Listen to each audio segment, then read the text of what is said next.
오늘은 시편 96편으로 말씀을 전합니다. 오늘 본문은요, 바벨론 포로기 이후에 기록되었을 것이다 라고 많은 학자들은 이야기합니다.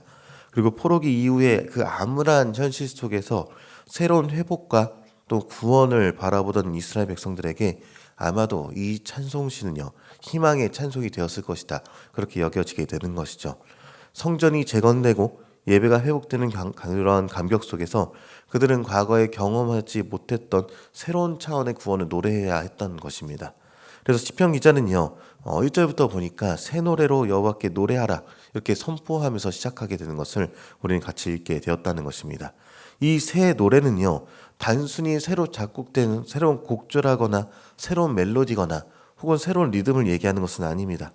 하나님의 새롭고 놀라운 구원 행위에 대해서, 하나님께서 이끌어 오신 역사에 대해서 지금 앞으로도 새로운 역사들이 이끌어 가실 것이다, 이것에 대한 새로운 응답을 다시 한번 강구하면서 이야기하는 것이 새 노래에 대한 의미다, 이렇게 보게 되는 것이죠. 과거의 구원의 역사를 기억하는 것을 넘어서서 지금 우리 삶에 역사하시는 하나님의 살아있는 구원을 찬양하는 것, 이것이 바로 새 노래인 것입니다. 그리고 본문에는요, 보니까 표제가 없습니다. 이 표제가 없다는 것은 이 새 노래의 초대가 과거의 이스라엘뿐만이 아니라 오늘 예수 그리스도 안에서 새로운 피조물이 된 우리에게도, 모두에게도 활짝 열려서 모두가 하나님 앞에서 찬양할 수 있다, 이것을 보여주게 되는 것이죠. 오늘 말씀을 통해서 우리는요, 각자의 삶에서 주신 하나님의 새로운 구원에 대해서 발견할 수 있게 될 것이고요, 또 우리만의 새 노래를 힘차게 올려드릴 수 있게 되는 것을 오늘 이 말씀을 통해서 보게 될 것입니다. 오늘 3절에 보니까 그의 영광을 백성들 가운데 그의 기이한 행적을 만민 가운데 선포할지어다, 이렇게 명령하는 장면이 있습니다. 그래서 영광으로 번역된 단어가 우리가 자주 보았던 카보드, 이렇게 무겁다, 존귀하다, 가치 있다라는 뜻을 가진 히브리어 카보드로 나타나 있습니다.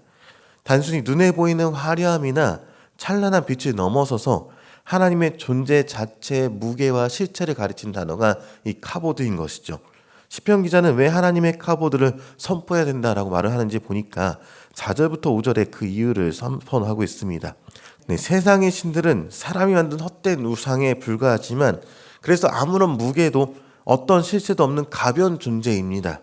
그러나 우리 하나님은 천지를 창조하신 위대한 분이시죠. 그래서 그 존재의 무게와 영광은요, 세상의 어떤 것과도 비교할 수 없다는 것을 시인은 알았던 것입니다. 그래서 성도된 우리는요, 하나님의 이 본질적인 영광, 그분의 카보드, 그분의 존재와 무게를 마땅히 인정하고 선포해야 한다는 것을 이야기하고 있다는 것입니다. 그리고 이사야 6장 3절을 보니까요, 이사야 선지자는요, 성전에서 하나님의 임재를 경험하면서 스랍들이 서로 화답하여 노래하는 것을 들었습니다.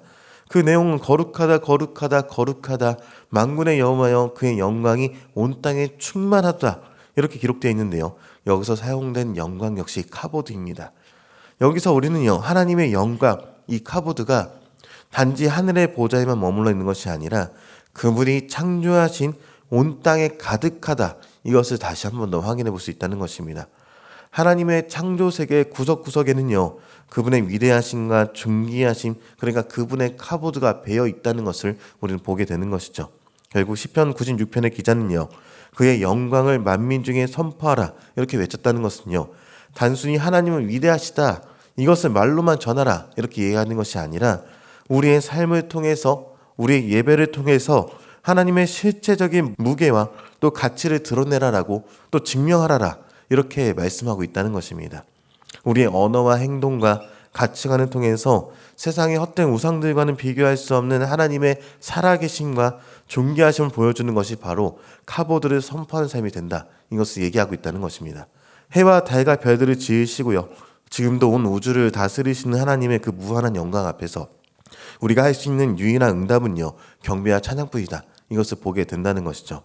우리의 삶이 하나님의 카보드를 담아내는 거룩한 그릇이 되기를 간절히 바라는데요, 오늘 시편 96편은요, 온 땅과 만민을 향해서 여호와께 나와 예배하고 그분의 영광을 선포하라라고 강력하게 촉구하고 있는 것을 보게 됩니다. 그래서 이 시편 기자는 메시아의 시대를 내다보면서 모든 민족이 하나님을 찬양하게 될 그날을 소망하면서 새 노래를 불렀다는 것을 우리는 보게 되는데, 여기에 중요한 것이 있다면 이 예언적인 노래는요, 그러니까 이 새 노래는 예수님을 통해서 완성되었다는 것을 우리 그리스도인들은 알고 있다는 것이죠. 예수 그리스도는요, 보이지 않는 하나님의 영광, 그러니까 카보드의 본체가 된다는 것을 히브리서 1장 3절은 알려주고 있습니다. 그리고 말씀이 육신이 되신 분이 우린 예수님이다라고 알고 있다는 것이죠. 구약 시대에는요, 성막과 성전에 충만했던 하나님의 영광, 하나님의 카보드가 이제는 예수님이라는 인격체를 통해서 온전히 드러났습니다. 십자가에서 죽으시고 부활하셨고 죄와 사망의 권세를 이기신 예수님께서 구원하신 그 사역이야말로 인류 역사상 가장 위대하고 새로운 사건이다, 이렇게 보게 되는 것입니다. 그리고 이 놀라운 구원의 사건을 우리 모든 그리스도인들은 경험한 사람들이죠. 그래서 우리 성도들은요, 이 시편 기자처럼 새 노래로 하나님을 찬양하지 않을 수 없게 되었다는 것입니다. 그리고 나아가서 시편 96편이 말하는 그의 영광을 만민 가운데 선포할지어다, 이 명령은요, 예수님께서 승천하시기 전에 제자들에게 주신 명령과 직접적으로 연결되어 있는 것을 보게 되었는데, 그 명령이 마태복음 28장 19절과 20절에 기록되어 있습니다. 그러므로 너희는 가서 모든 민족을 제자로 삼아 아버지와 아들과 성령의 이름으로 세례를 베풀고 내가 너희에게 분부한 모든 것을 가르쳐 지키게 하라. 보일지어다 내가 세상 끝날까지 너희와 항상 함께 있으리라 하시니라. 아멘. 이렇게 기록하고 있습니다. 그러니까 시편 기자가 온 땅을 향해 외쳤던 그 선포의 대상이요, 이제는 예수님을 믿는 모든 교회의 구체적인 사명이 되었다, 이렇게 보게 되는 것이죠.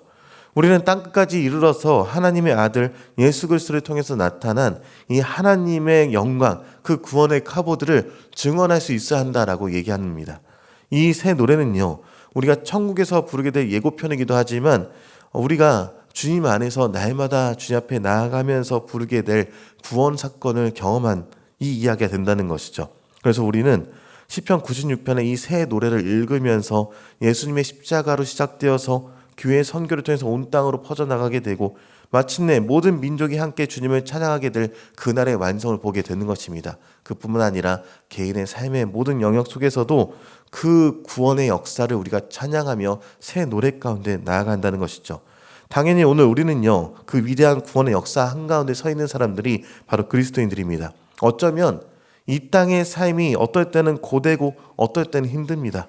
우리를 위해 죽으시고 부활하신 어린 양 예수를 바라보면요, 이 고되고 힘든 삶은 더 이상 고되고 힘든 삶이 아니라 새 노래로서 주님께서 베푸실 구원을 바라보게 되는 한 힘차게 부를 수 있는 새 노래가 된다, 이것을 얘기하는 것이죠.